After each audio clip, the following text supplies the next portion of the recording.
Hi there, I'm Chef Eric Crowley, owner of the Culinary Classroom in West Los Angeles, and today I'm going to show you how to dice a shallot. After I've peeled the shallot, oftentimes you'll notice that the shallot will have a nice flat spot or an edge where the shallot can lay down and be pretty stable. If it doesn't, then you'll probably want to cut the shallot right in half. I have the root right here that I've barely trimmed, and this is the top where the stem of the shallot used to be.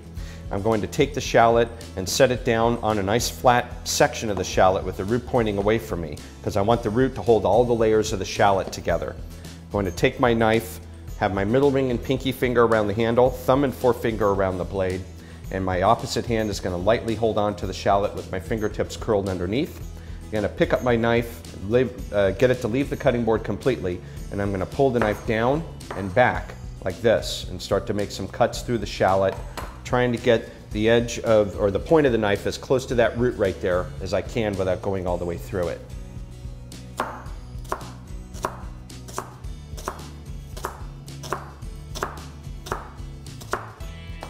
The more narrow I make these cuts, the smaller my dices are going to be.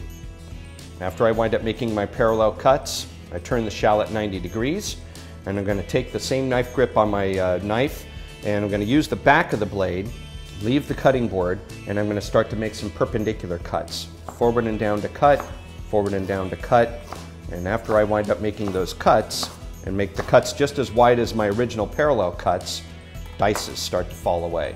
Okay? These are really, really tiny dices, and that is how I dice a shallot. Thanks again for watching. Be sure to subscribe so you can get some additional information. If there's a recipe that you would like to see me make, feel free to send an email to requests@Mahalodotcom. Thanks again, and I'll see you soon.